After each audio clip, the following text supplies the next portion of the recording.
Hello and welcome.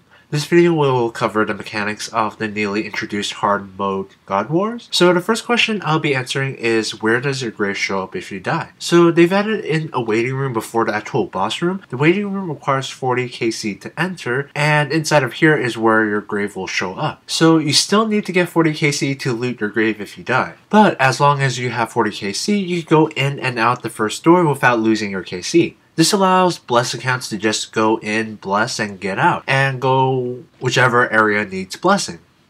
So if you do die, getting KC takes around 8 minutes for each area, so just add 2 to 5 minutes depending on how panicky you can get. Which, by the way, if you ever plan to do God Wars, always pre-plan your bank for in case you die. So if you do die, you know exactly what you need to take out, just so that you save that little bit of time.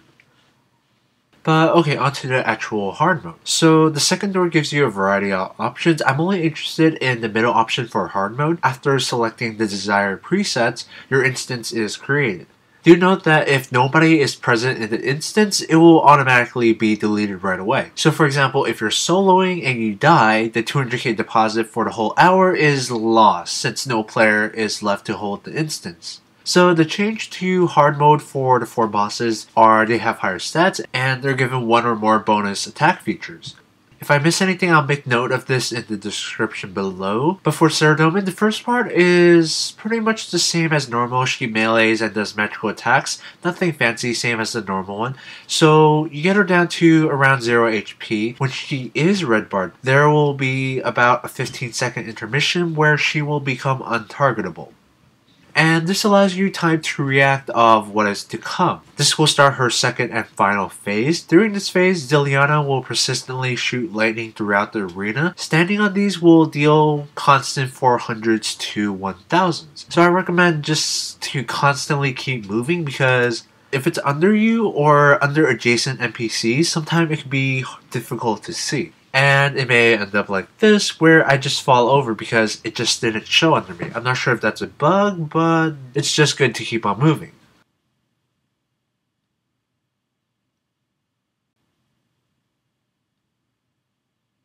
The closer Zilyana is closer to dead the second time around, you'll need to make sure that you have somewhere around a full adrenaline bar. Because when she gets red barred the second time around, you'll need to finish her off by using an ultimate ability when the blue bar shows up, or else she'll heal a percentage of her HP and will continue to do so until you finish her off with an ultimate. While doing this, beware of lightning, so make sure you keep on moving, and most ultimates work, namely the ones that deal direct damage by using the ultimate, not indirect damage. Like, I'll note the ones in the description that does not work, namely like defensive ultimates. Those clearly don't do damage to her.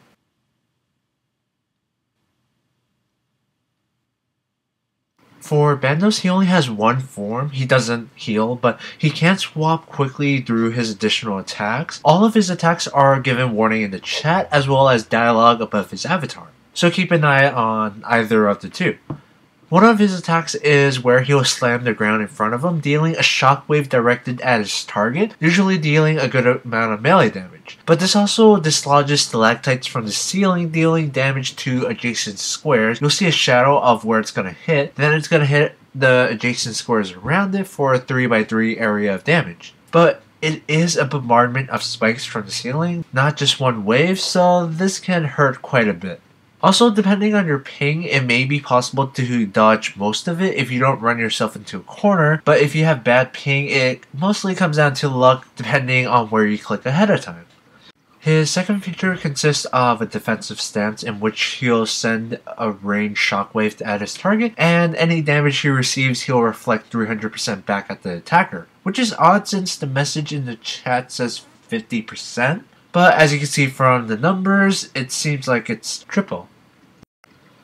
And third attack Bandos has is simply he mindlessly attacks in one direction. Keyword is mindlessly. So to avoid the damage, just move to another side of Bandos. Quite simple, but I wanted to show what happens if you don't move to the other side. And well, you just take quite a bit of damage.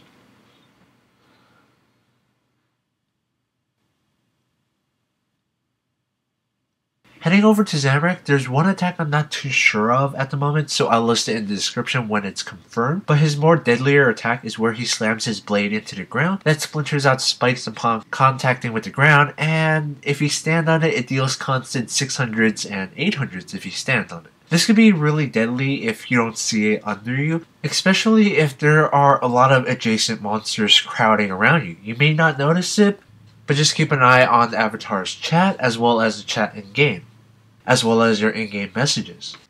Second attack is a charge ability. Pretty easy to dodge even though he's a fairly large guy. He could charge in any direction including diagonal, so just run to where he's not going to hit. For the last standard for God Wars Generals, I decided to leave K'rill since he's the easiest to explain, because he only has one additional attack in hard mode. In hard mode, there are multiple lightning vortex spinning around the room. K'rill will occasionally suck them into the center and disperse it around the room. The vortex will continue to move throughout the fight as long as K'rill is alive, and if you stand in a vortex, it will kill you almost instantly, depending on how long you stay in it. Its damage cannot be out-eaten, so the only way to survive the damage is to run away from the vortex. So here's a few examples of me getting caught off guard by how high it hits. For this one, look at the green vortex that K'rill unleashes. It passes just under the Armadillo minions. At normal speed, I didn't catch this, and it went right under, so I didn't notice it, and, well, I die in a couple of seconds.